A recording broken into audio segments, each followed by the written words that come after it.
Shalom, shalom, everybody. Happy Sabbath. Welcome back to Reading with SHILO. What's up, baby? I'm SHILO. I'm out here. We here with part 4. Welcome back to part 4 of Africans in Colonial Louisiana. We're gonna come on in. Hey, send me a message in the chat. Let me know the chat working. Man, like, comment, subscribe, share. Tell you people SHILO out here reading shit, man. What's just happened though? Happy Sabbath. Happy Sabbath. Happy Sabbath. I'm gonna finish eating my plums this morning. At the stop, go give me some plums and come up before we read. Because after rising scripts, I didn't want to feel like I was still sleepy. And these plums is good.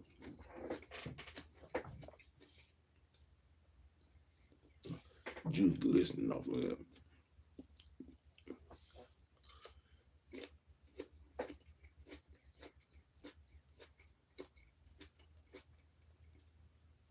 A little salt, man.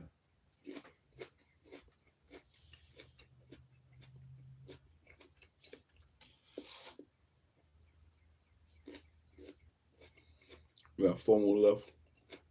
Near a read.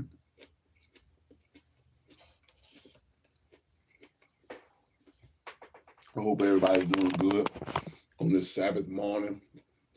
Oh, early this Sabbath.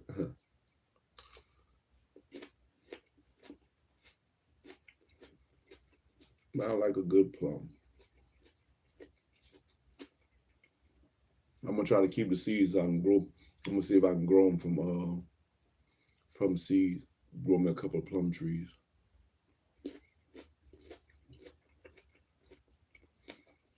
I've seen people do it on YouTube. I just never tried it.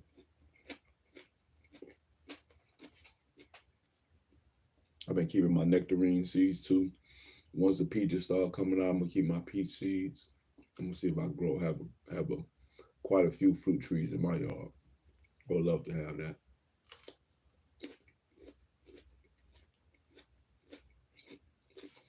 But I'm not sure in the distance, like how many feet they have to be apart before, when you plant them. But I'll look into it. We picked up this book based off of the book we're reading now we picked it up based off of the Toussaint Louverture books that we read, because it mentioned Louisiana in some of the books. It mentioned that there were insurrections there as well as in Haiti. So we're going to see what the Africans in colonial Louisiana has to offer concerning any of that. And they're already talking about, as of chapter 1, they're already talking about insurrections and skirmishes and stuff going on. They haven't gotten to the time yet, I believe, when Haiti came into play. But from France's perspective, Louisiana was an inhospitable place for them. They did not like it.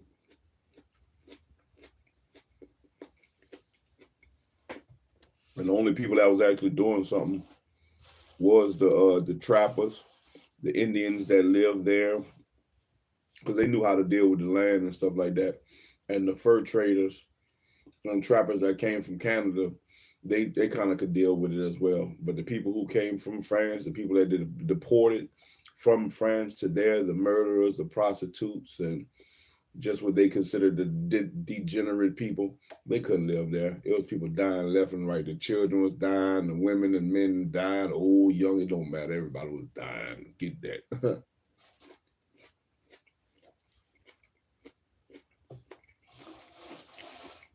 Louisiana was giving them that work.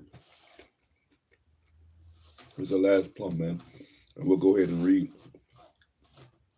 Last plum.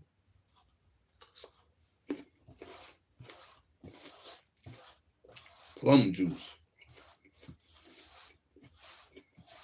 I ain't never had, like all the juices they make. They appreciate that. Zahil, appreciate that. All the juices they make, in the store, lemonades and orange juice, apple juice. I ain't never had no plum juice. You ever find a place that got plum juice? Boy, it's all kicking off for me, man. Let me throw this away right quick. My trash can right there. Oh.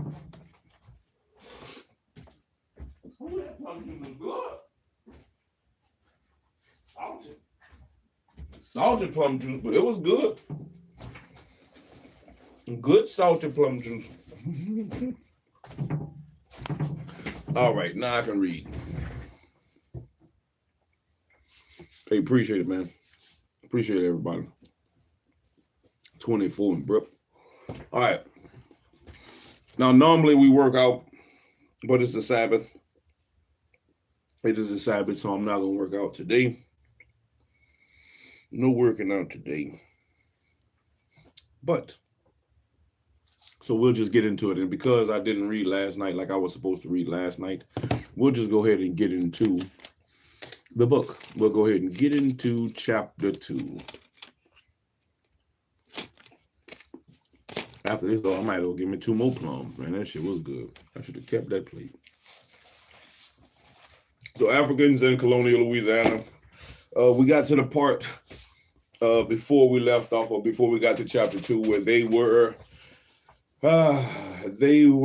thinking, and they were most likely about to do and start the slave trade, or what they call the slave trade, and start bringing people in, because they figured that the people that French didn't want to send their good people.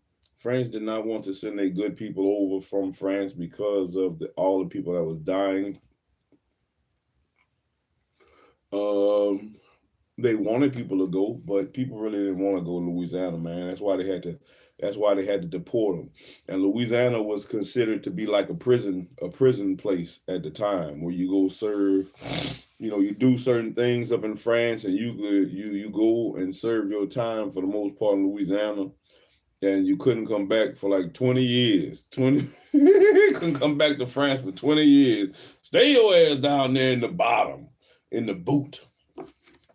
So chapter 2 by Miss GWENDOLYN MIDLO Hall, Africans in Colonial Louisiana, is Senegambia during the French slave trade to Louisiana.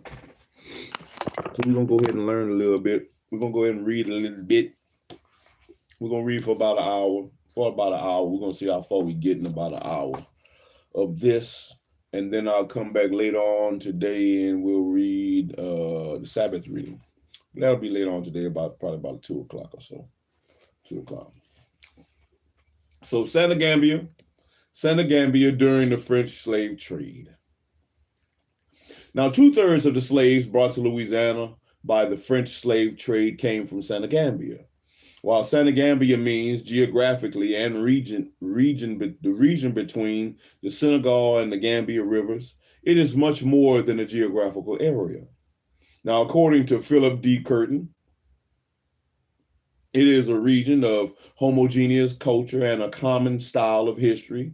3 of its principal language is Sierra, Wolof, and Pulaar are closely related. And the 4th language, Malinke, is a mutual and intelligible language spoken by the Mambi peoples to the east. Now, the peoples of Senegambia region have lived as neighbors for many centuries, and there has been a steady interchange of people among them.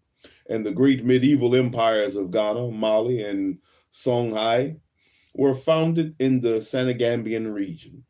The Islamic Almoravides Empire, which overthrew the Ghana Empire and the United Spain, North Africa, and Senegambia under its political dominance, was founded during the 11th century on an island on the Senegal River, and the trans-Saharan trade featuring gold from sub-Saharan Africa linked the West African, Iberian, and Mediterranean worlds of medieval Islam. The Senegal concession of the company and the Indies included Upper Guyana as well as Senegambia, and some of the slaves embarked for Louisiana were brought to Gorée from the captivity at Bissau on the Upper Guyana coast. But there was heavy Mande overlay to the culture of the Upper Guyana due to the influence of waves of conquerors, immigrants, and refugees displaced from the north. The Mandinga founder of the Mali Empire were well established on the Upper Guyana coast when the Portuguese arrived during the mid-15th century.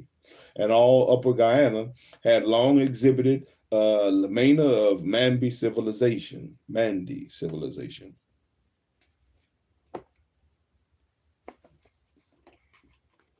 Everything going good, Jonty. Everything going good so far. Happy Sabbath.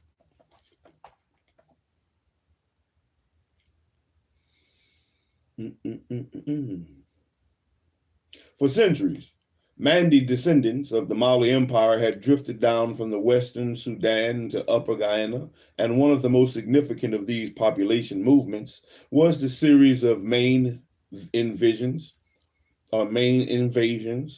between 1545 and 1606, initiated and led by Makarako,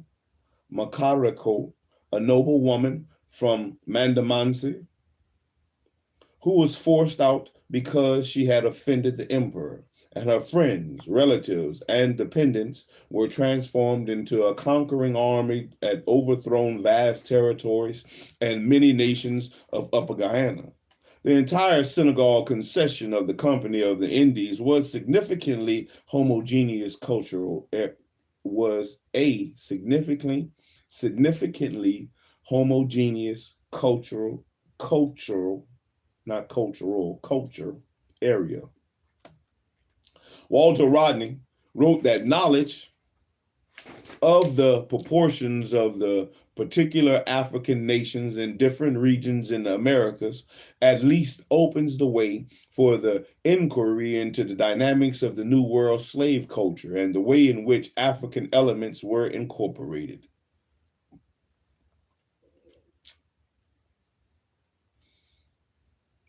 I'm trying to look at this map. It has a map.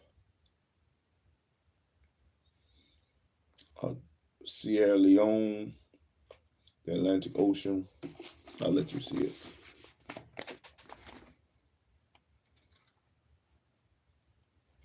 And you could try to pause it on there if you want.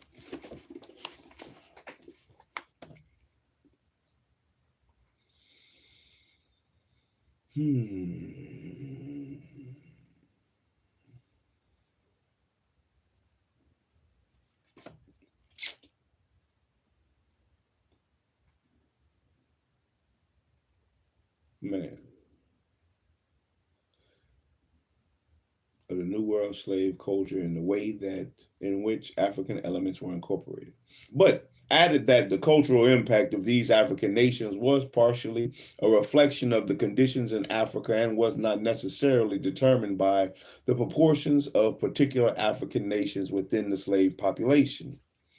In view of these ties between Senegal and Louisiana during the French slave trade, Rodney's emphasis upon looking at both sides of the Atlantic is especially important. Both of the proportions are particular African nations present in early Louisiana and the conditions in Africa, as well as in Louisiana, molded the formation of the Afro-Creole culture.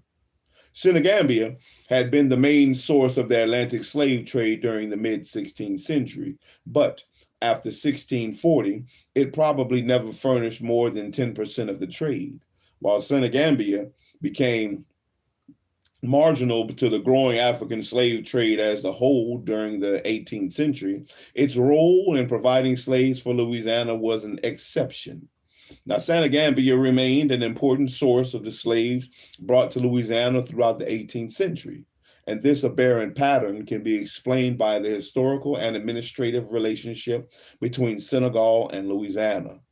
The slave trade to Louisiana was organized by the Company of the Indies, a private company licensed by the King of France that controlled, administered, administered and held an exclusive trade monopoly in both Senegal and Louisiana during the years of the African slave trade to the later colony. Its port was Laurent, and almost all the slave trade voyages to Louisiana originated from and returned to that port, and ties between Senegal and Louisiana were quite close. Officials of the Company of the Indies in Senegal and Louisiana were well informed about the developments in both concessions, and news and dispatches from the two concessions were carried back to France by way of the slave trade ships returning to Laurent. Now, passengers, soldiers, and officials for Louisiana embarked on slave trade ships stopping off in Senegal, and Governor Etienne de Piries' brother, Paris de Salvert, commanded military campaigns along the Senegalese coast, as well as in Louisiana, including the seizure of Argean Island from the Dutch, and he was in Louisiana during the war against the Natchez Indians and their allies, and returned to France in 1731 to report on the progress of this war. Now, the Company of the Indies Senegal concession stretched from Argean Island southward to Sierra Leone, and Fort St. Louis, I guess that's where that map comes into play, and Fort St. Louis, the headquarters of the Company of the Indies in Africa, was located on an island near the mouth of the Senegal River. Now, ships had to dock offshore because the sandbar prevented them from entering the river, and lacking a port, the trade post of St. Louis was relatively secure from bombardment by ships, but not very convenient for loading and unloading. The Company of the Indies maintained the strategic trading post, Fort St. Joseph, in Galem, I don't know how to pronounce it, Gajiga, on the upper reaches of the Senegal River, near the present boundary of Senegal and Mali. And French boats were upriver in the spring at high water and descended the river in winter. Now, the post at Galam was intended to serve two purposes. The first was to outflank the British post near the mouth of the Gambia River and the interlopers trading there by purchasing slave caravans, and as they descended the Senegal River. Now, practically,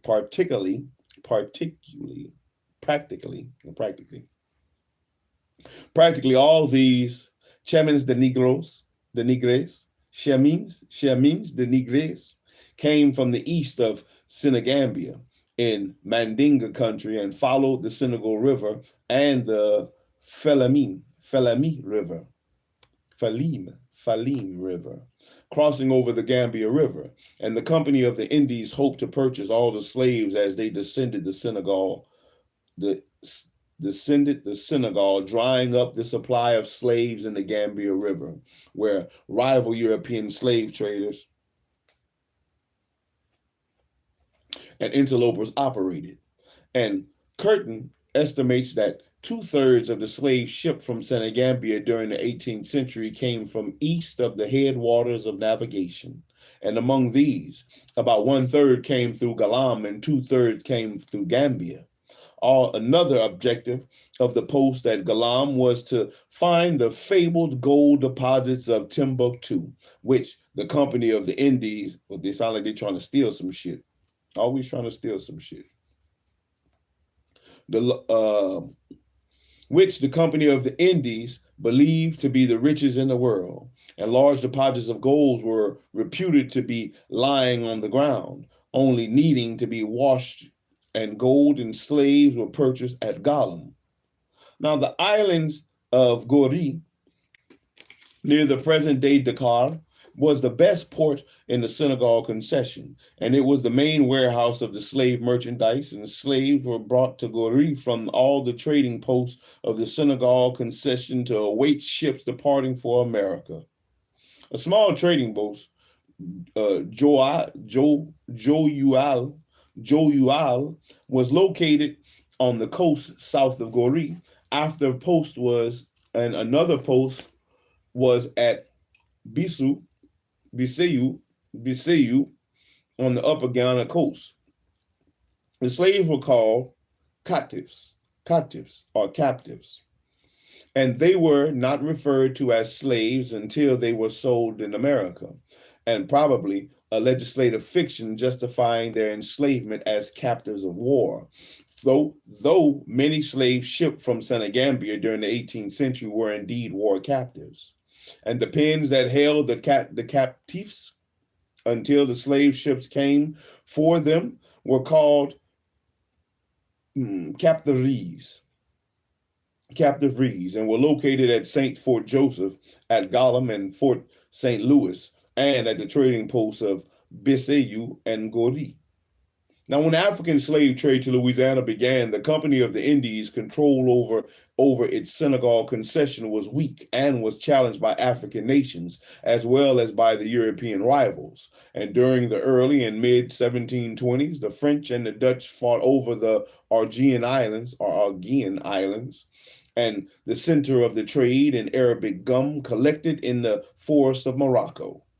The gum trade was considered far more profitable than the trade in slaves, and the Moors sided with the Dutch. The English had a trading post at Fort James in the Gambia River and were quite active there. The Portuguese had a long tradition of control of Bisayu, and the Company of the Indies trading post there was under great pressure. And in June 1720, A.M. Marcon, the company's agent at Bisayu, complained about the king and the people of the country, who not only make him pay avarices. I wonder if that's like a tax. He not only made him pay avarices, avarices. Let's see if it's in a dictionary. I ain't looked in the dictionary in a minute.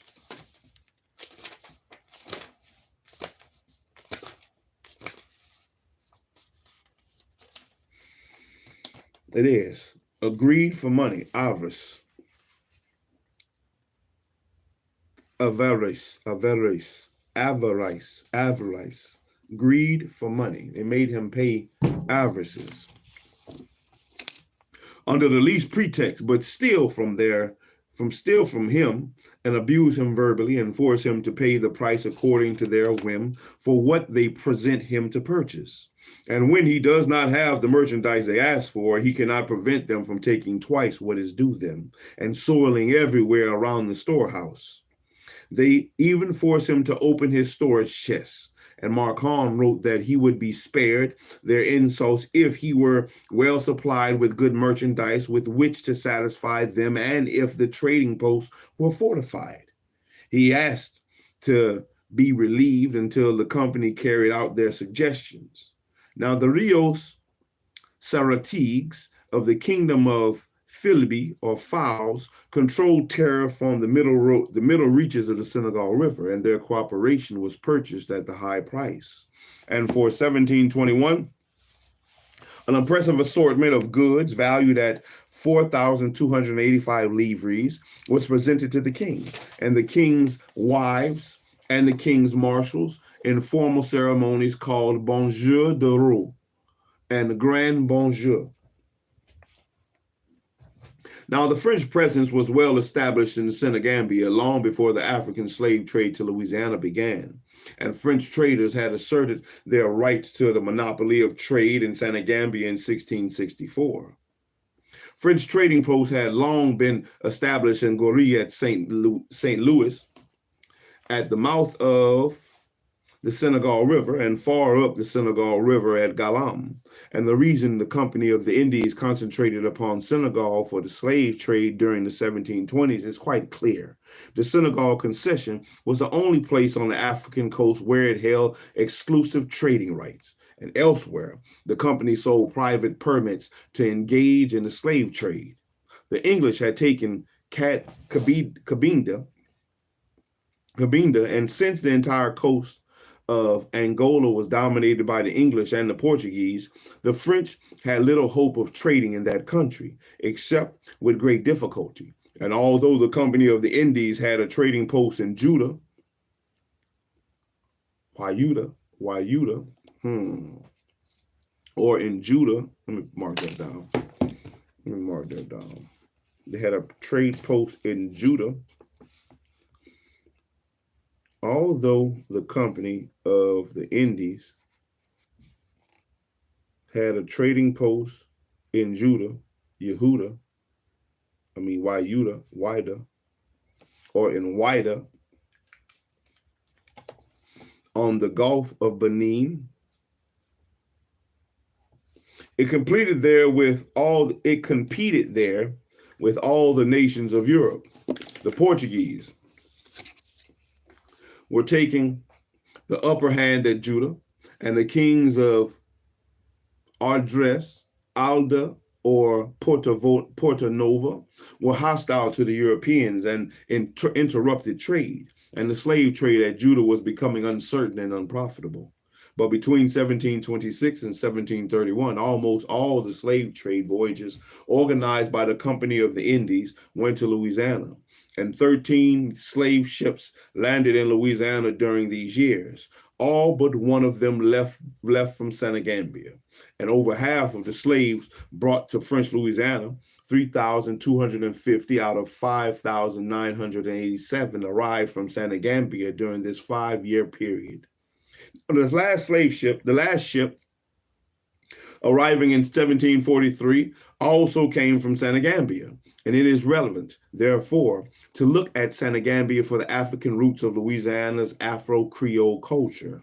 And during the early 18th century, the Senegal Valley was described as rich and productive, a huge area, well integrated, and with excellent soil made extremely fertile by the flooding of the river, and French observers compared it with the valley of the Nile, and all the major crops of the 18th century, Louisiana, were grown in this area.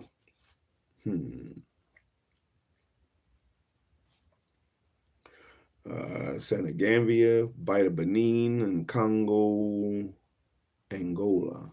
So it gives you like a graph that shows at the bottom the different colors.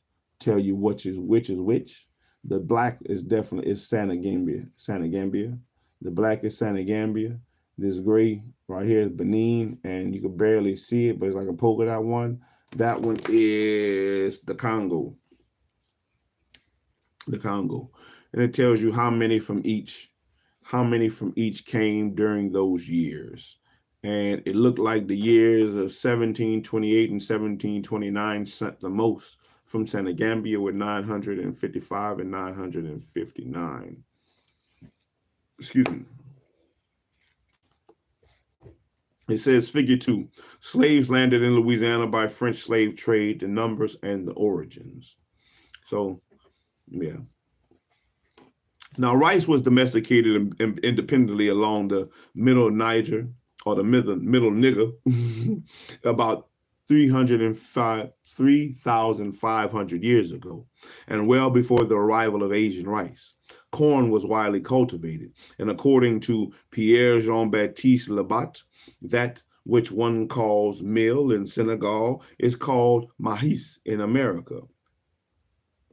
Now, blé de Turkey in France and Grand Turk in Italy, there are two kinds, gros and petit. Both kinds of corn were cultivated in Senegal Valley, and rice was cultivated in several places, as well as several varieties of peas, and a great deal of excellent tobacco was grown. Now, huge fields were planted, and indigo grew, and more than one would wish. Cotton was abundant, and according to Labat, grew almost without cultivation. Now, indigo grew wild in great quantity all along the rivers of Senegambia and Upper Guyana. And while it was less productive than cultivated indigo, the color was more intense. And it did not matter if it was less productive, since it was widely available. And it only had to be cut and worked. And the cotton was long, soft, and very white. And it was perfectly well spun and was dyed blue and black or left white. And paddy rice was well developed along the Upper Guyana coast. Both wet and dry rice were widely cultivated throughout the Senegal concession. and salt was produced at the mouth of the Senegal River, and trading far inland, and ocean-going vessels used for deep-sea fishing were built along the Senegal. Now, there were islands of natural prairies in the Senegal River that nourished a prodigious quantity of animals, and the beef are not big, but they were sturdy, strong, vigorous, fat, and their flesh very delicate in taste. And one finds excellent sheep during the dry season, and goats with a marvelous flavor. Fowls of all kinds cover the earth, and since corn, petit mille, is not spared a domestic fowl, they multiply infinitely and are very fat, and consequently very tender, and hunting is very abundant, and one sees regiments rather than companies of partridges and guinea fowl and wood pigeons and seabirds and migratory birds. And the fields in which the farmers planted corn, rice, peas, melons, and other vegetables were called lagoons. I guess that's what I got out there, a lagoon. Lugans. Now, Andre Bruy, director of the Senegal concession, described field gangs working in the nude, wielding lightweight crescent-shaped spades with handles long enough that the workers could avoid bending over while cultivating ahead of them, and accompanied by his griots, singing loudly and beating their drums with all their might, the Lord armed as if going into battle with a sword at his side and a whip in his hand, seconded his griots as much as he could with his voice and with gestures. Now the soil, though light and sandy, remained inconceivably fertile, and according to Labat, the workers barely scratched the earth, contenting themselves with pulling up the grass and some of the roots, and Labat attributed to laziness these careful methods of farming, which were actually the response to the delicate environment.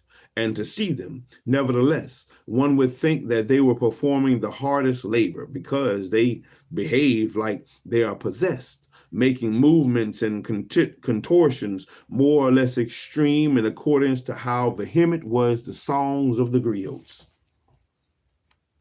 Now, Labat commented that they would surely be too rich if they knew what their land was worth and how they could profit from it. And Bruy increased the pace of labor by giving alcohol to the workers and the griots. And the metal workers were highly skilled and multi-talented. They were goldsmiths, silversmiths, arms makers, blacksmiths, horseshoe makers, and coppersmiths. And in a word, they unite in one single person all the workers who use hammer and anvil. And they worked the iron as well as with gold and silver. And they made knives, hatchets, axes, and blades for cutting iron that, according to Labat, they tempered at the least as well as the Europeans could. At least, they tempered at least as well as the Europeans could. Now, European iron was brought in bars and served as real or ideal money in the markets, and these craftsmen had neither forged nor shop, but worked in front of their houses under a tree and carried their tools with them to wherever they found work. And one must not believe that this caused them much trouble, but their tools only consist of a small anvil, a goatskin bellow, and a few hammers, tongs, and 2 or 3 files. They worked in a relaxed, informal manner, making of labor a social and ceremonial occasion, and they are always sitting down, constantly talking and smoking, putting their anvil on the ground or on the sand, and since it is thin and fragile, it sinks as soon as they strike it with a few blows of the hammers.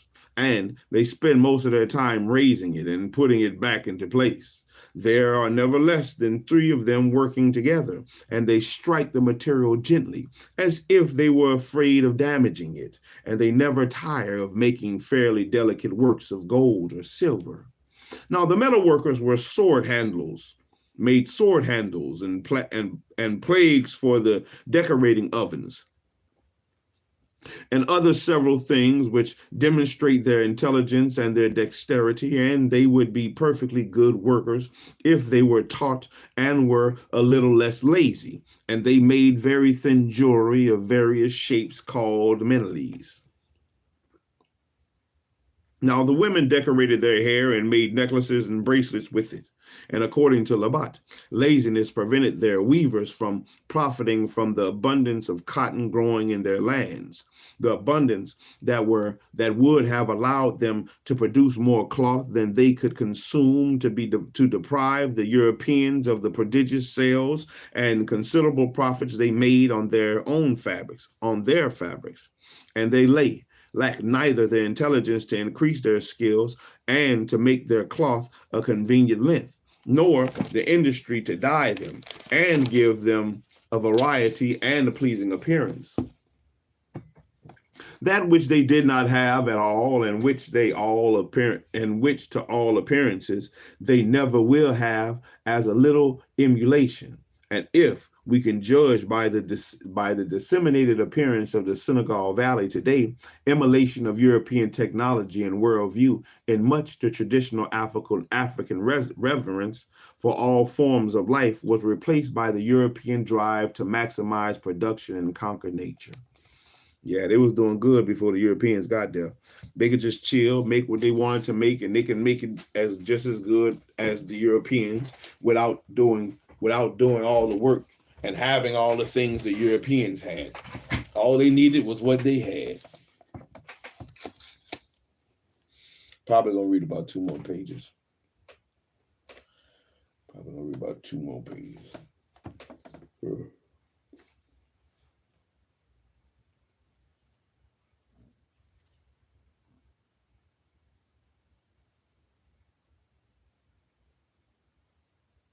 Now, during the early 18th century, the Senegal Valley was highly wooded, and great stands of palms coming in 4 varieties dotted the landscape. One island located only half a lieutenant from Isle St. Louis was covered with trees, and the French went there to cut all they needed, and the French renamed it Isle la Bois. I know I'm pronouncing that wrong. And by the early 18th century, Islam had long been ascendant in Senegambia, and the blacks living on both sides of the Senegal River and in the lands to the east and south were Muslims. And those of the Mandinga kingdom were the most zealous of and were described as the missionaries of Mohammedanism. There we go. Traversing these vast countries to make converts. And the rest of the blacks who lived between the Gambian River and Guyana, and with whom the Europeans traded, were described as idolaters, except for the Saleries and a few others who one regards as savages, among whom one remarks no kind of religion. But the Islamic religion established among the blacks was considered distorted because of the ignorance of those who first introduced it, and the nature of those who embraced it. And nevertheless, Labat wrote that the Mandinga followed the law of Muhammad. Most of them drank no wine or liquor, and they fasted for Ramadan. They worked hard, and their land was well cultivated, and they had an abundance of beef, sheep, goats, and fowl, but kept no pigs. They liked commerce and long voyages, and they loved and willingly helped each other and never captured each other. And the only captives among them were those enslaved as punishment for a crime. They were polite, fine, and witty, and clairvoyant, and almost all of them could read and write. They had public schools where the Marabat taught the children to read and write the Arabic language, and they used the Arabic characters to write the Mandinga language. And these schools were in session only for several hours before dawn. The Marabat made their living by teaching the children and by making grisgris, or charms. They were hard on their women, considering them like cattle, and they practiced female circumcision, clitoridectomy, clitoridectomy in an effort to promote their fidelity. And according to Labat, all the women of Senegambia worked hard. It was their job to thresh the rice, the corn, la maïs, a gros mil, and the millet. And they made the caucus and the singlet, prepared the food and the drinks, spun the cotton, made the clothes, dyed the thread and clothed and the cloth, the packnies, and cultivated the tobacco and the grains, cleaned the huts, cared for the animals, collected the wood, and brought the water. And in word, they are charged with all the work of the house. And when their husbands are holding conversations, they must chase away the mosquitoes which annoy them. Come get these damn mosquitoes from around me. Oh, boy, they had a job down here in Louisiana chasing them damn mosquitoes, boy. All these mosquitoes around here. God damn it.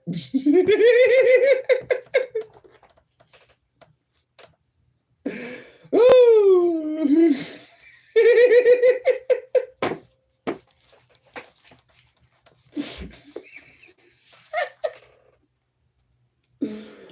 If one mosquito bite me, it's gonna be your ass.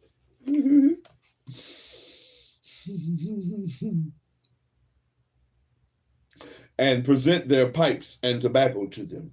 And in spite of all this hard work, they were extremely fertile and gave birth with a surprising facility. And only very young women needed the assistance of other women. They made it a point of honor not to cry out when they were experiencing the strongest birth pains, and nor even to make the least complaint or let escape the least sigh. And these hard-working, stoic women were not submissive, wrote Labat. Although their husband had the right to repudiate their wives and drive them out when they failed to please, they never tire of departing from their duty, especially when they were princesses and found themselves backed up by their relatives. And the Fulbe queens knew very well how to sustain their rank.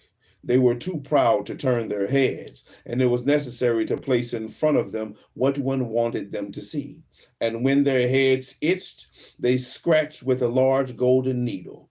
And the kings and the lords who could afford several houses established their wives in separate households to avoid conflict among them. And according to Labat, these polygamous husbands who could not afford separate households for their wives had to struggle to avoid conflicts among them. And Labat wrote that the Isle de Senegal, or the Isle St. Louis, and the territory near the mouth of the Senegal River and to the south was known as the Kingdom of the Wolofs, Royaume de Jalos. And it was the generic name of all the peoples who took the particular name of the place where they live. And approximately as we see in the kingdoms of France, Spain, England, where the peoples take the names of particular provinces where they live under the general title of French, Spain, or English.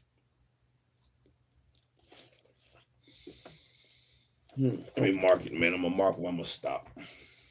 I'm gonna read. I said I was going to read 2 more pages, but I'm going to stop at the next big paragraph, another page and a half. That should be enough.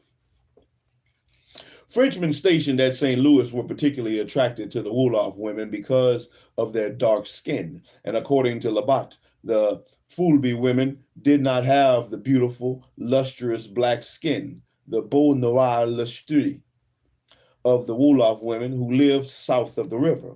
And it is claimed that this results from their alliance with the Moors, who imbued them with the reveries of the Quran, and at the same time ruined their beautiful black color by passing on to them their brown color, the couleur de Bistri. When Brouilly assumed his employment as director of the Company of the Indies in Senegal, he was astonished to find all of the employees of the company lodged outside the fort in straw huts, where each one had a nigris who, under the pretext of cooking their meals and caring for their households, served them more probably for usages prohibited by the law of God. And that nigris is definitely a word that was used in the Toussaint Louverture books. He began his duties by chasing away all these creatures and forcing the workers to take their meals at the fort and attend prayers morning and night, and under penalty of being deprived of their liquor, which was distributed on the spot to those attending the prayer meetings. It was not explained if this enforced choice between women and alcohol was a success, but it was evidently normal several decades later for French workers and sailors to seek wives among mulatto women. And in 1724, the director recommended that young girls be brought from Paris to Galam to marry French workers and sailors who, discouraged by the shortage of mulatto girls to marry at the post, wanted to return to France. And the attraction of French men to the Wolof, partially because of what they considered to be their pure blood, and their beautiful black, lustrous skin, calls into question theories posting revulsion among peoples who least resemble each other in color and appearance in early contact situations. And although few Wolof slaves were normally shipped from Senegambia during the 1720s, Wolof were brought to Louisiana, and where they were called Senegal by the French colonists. And though they continued to be called Wolof, Julofs among themselves, LaPage de Prats, who had been director of the Colony of the Indies in Louisiana, expressed the same preference for Wolofs as did Labat, and de Prats claimed that the lighter-skinned slaves smell bad, that the Wolofs were the darkest and the purest blood, and of the purest blood, and that he had never known them to have an odor. And he recommended that only Wolof slave, male and female, young and old, be selected for any service in the home. And they were not as robust as the other slaves, and possessed less resistance to great heat, and proved less apt for tilling the soil. But they were the most faithful, and their minds were more penetrating than others, and consequently they were more apt at learning a skill in how to serve. And de Prats wrote, "They are very appreciative, and when one knows how to attach them to oneself, one sees them sacrifice their own friends in order to serve their masters. And they are good commanders of other nigris, and because of their faithfulness and appreciativeness, as well as because they seem to be born to command, since they are proud, they can easily be encouraged to learn a trade or to serve in the home by the distinction they acquire over the other nigris and the advantage their status allows them in acquiring clothes."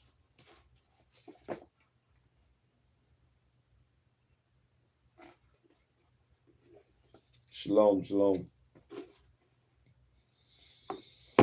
Damn, I know I said I was gonna stop there.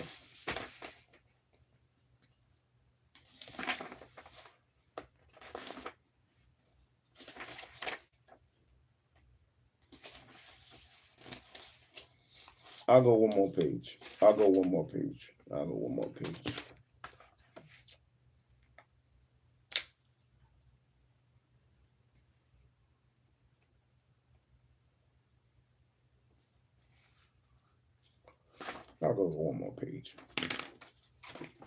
The most important kingdoms of Senegambia maintained a tight control over which peoples could be enslaved and sold to the Europeans. And it seems that during the 1720s, neither the Fubli nor the Mandinga sold their own people or allowed others to sell them. And the Bambaria, the Bamana, enjoyed no such protection during the 1720s. The Bambarana, The land of the Bambara was located on the upper reaches of the Senegal River beyond Galam and near the Niger River, or the Nigger River. And evidently, no Frenchman had entered Bambara country during the 1720s. Labat called the Bambara kingdoms above Galam Bambara Kana and described the region as extremely fertile and heavily populated and strong militarily, and where all the Bambara were slaves of the king and the lords. Now, Labat was no doubt referring to the kingdom of Mamari Kalumbali, the kingdom of Mamari Kalumbali, founder of the Bambari kingdom of Segu. And he wrote, "This is just about all one can say for now, and perhaps in the future some employee of the company will be found who is curious enough to make a voyage to that country and give us a description." Now, Bambara slaves were brought to Louisiana in large numbers and played a preponderant role in the formation of the colony's Afro-Creole culture. Both Mandinga and Bambara were Mende peoples claiming descent from the Mali Empire established by Sudantia during the 13th century, but there were strong religious differences between them. And while the Mandinga were the proselytizers of Islam, the struggle against Islam was an important component of Bambara identity until the late 19th century. And while the Mandinga did not enslave or sell their own people, they were the major slave traders, and they concentrated upon selling the Bambara captured, while they fought among the enslaved and enslaved each other. Now, during his voyage to Galam in 1720, Bruy wrote, "And the trade of the Mandinga can only furnish Bambara blacks. But these captives are the best men of all Africa for labor. They are robust, good-natured, intelligent, and the labor attached to servitude does not bother them at all. They love their masters, they are obedient, and are never subject to flight, to revolt, or to despair, as are those coming from the Mani coast, the Mina coast, and several other places." Now, Bruy esteemed the Bambara highly and kept some of them for labor in the Senegal concession. And he wrote in 1720 that "I have removed the shackles from 615 Bambara captives, who serve me better than all the blacks of the country, and they never refuse to work, provided their stomach is full." And the Bambara played a special role in the Senegal concession, and they were used to domestics at the trading posts of St. Louis and Goree, and at the forts of Galam and Arguin. Now, the French used the Bambara to man the boats they operated on the Senegal River and as guides and interpreters. And Bambara served as reinforcements for detachments of European troops, and Bambara became a generic name for slave soldiers, and they were considered brave and loyal and skillful combatants, and they had twice destroyed Moroccan armies much larger than their own, using only bows, arrows, and swords. Now, Nicolas Duplessis de Saint-Robert, who replaced Bruy, also director of the Senegal concession, was less enthused about them. And in 1725, he wrote, "If it is true that you are sending the Bambara to Judah only because the blacks serving at that trading post are all thieves, you can be sure that the cure is worse than the disease, and because there are no greater thieves in the world than the Bambara." And we'll stop there. Shalom, shalom, Nitsu. Shalom, Nitsu. How you doing? What is up? We're gonna stop there for today's reading with SHILO, man. Hey, we made it a good ways. We made it a good ways. We're not far from chapter 3. We are not far from chapter 3. We stopped on page 42, and chapter 3 starts on page 56. Page 56. which is not far, man. We could get, we'll definitely be able to get to it in the next session. We'll definitely be able to get to in the next session. The next reading with SHILO live, which will probably be tonight. Tonight sometime. Oh, tonight sometime for reading with SHILO. We'll be back later on this afternoon for the Sabbath reading. Man, they like them dark-skinned women. They like them dogs. The French like them dark-skinned women that came from out of the what that tribe was, not the Bambara. They say they like them, they call them the pure blood, the Wolof. They like the Wolof women, man. They like them. They wanted them submissive, dark skin, do all the work, women, cook, clean, sew, dye, take care of the animals, clean the house,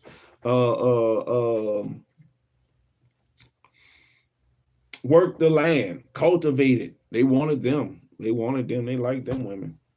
Who wouldn't like that type of woman? A good helper. Who would not like that in their life? I need me one of them right now.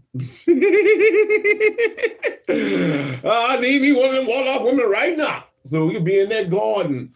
Not today, because it's a Sabbath. We'll rest today. But when it's time to get in that garden, I know she's gonna be out there with me. When it's time to build on the house, I know she's gonna be building with me. That's what's up. That's what's up, Nisu here. Nisu al. Nisu el. Is it Nisu el or Nisu al? Yeah, all the animals. That's what's up. Feed the animals. I'll help you. I ain't tripping.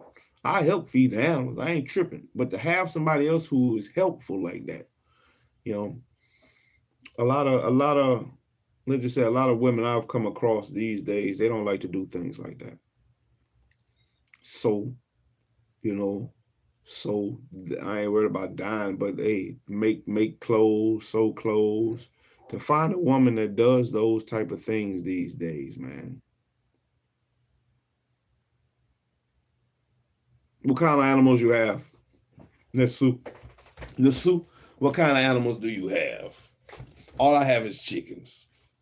All I have is chickens right now. But I want some goats and some sheep. I wouldn't mind a horse too. I just don't have enough land for a horse. But I do have enough land for a couple of sheep and maybe some goats.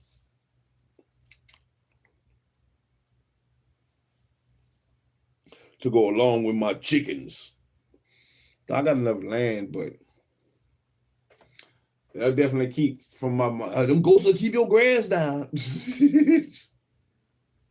So my mom and them say, my papa, he said that too. I need me a good 10 acres. Shit, I need more than that, but I'll take 10 acres. If I had 10 acres, man. If I had 10 acres, what I would do with 10 acres right now? I'd be hunting that land. I'd set me up a damn deer stand. 10 acres on some land next to where the deers frequent. Oh yeah, turkeys, deers, turkeys, wild game that I could eat. Shit, I'd be hunting that shit, man. With a river, some water, type of water system, running through it or running by it, close by it, where I could go fish, hunt. Oh man, I'd be living in life. Fish, hunt, cultivate my little land. Oh, I thought you had some animals. Shit, I got a dog. Well, that didn't count to me. That don't count. When people say I got animals, yeah, I don't think of cats and dogs and birds. I don't think of that.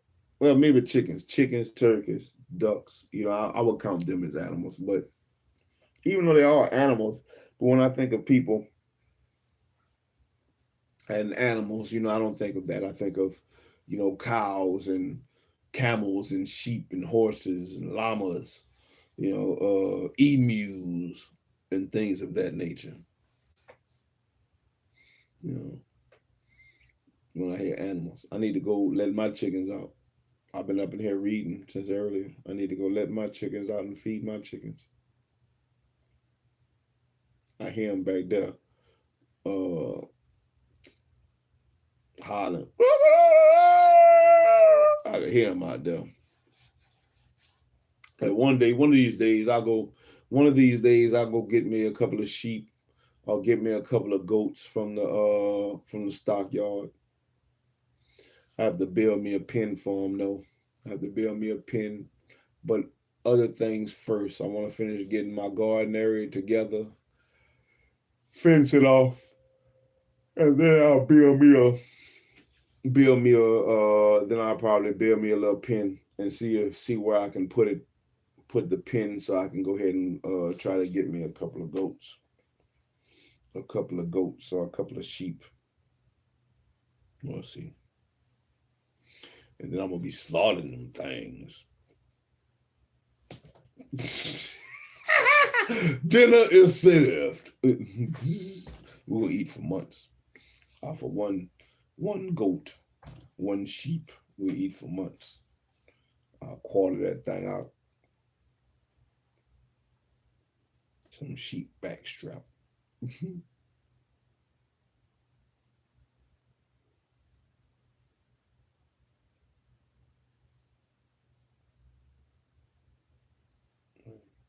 Ain't nothing wrong with that, man. That's less money you got to spend on toys. But anyway, this has been part 4. This has been part 4 of Reading with SHILO and the Africans in Colonial, Louisiana by Miss GWENDOLYN MIDLO Hall. I appreciate everybody that stopped by today, that came through for the reading, that liked, comment, and subscribe to the channel. I appreciate it. I appreciate it. All the likes help. The likes definitely help the channel to grow. We made it to the first milestone not that long ago. We over 1,000. We over 1,000 subscribers. Now it's time to we pushing for 2,000, 3,000, trying to push our way up. Push our way up so we can grow. We can grow and let the information flow. Like I said, I'll be back later on today for the Sabbath reading. I'm gonna say around 2 o'clock. Let me see. I don't even know what time it is now. It's about 9.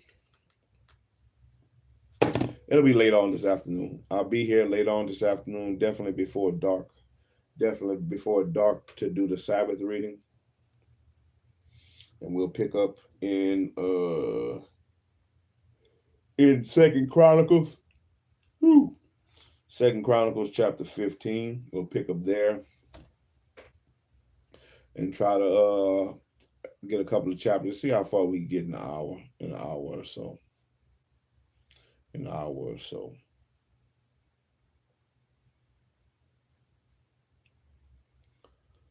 need to go let my animals out. I need to go be like Nisu, and deal with my animals right quick. Oh man. But once again, thank you everybody. Appreciate it. Happy Sabbath, everybody. Happy Sabbath. And since you have breath to breathe, then you have all you need to succeed. So let's succeed. And I succeeded. I succeeded this morning. In doing the rise and scripts, and then came back, succeeded in doing part 4 of Reading with SHILO, an African in Louisiana, in Colonial, Louisiana.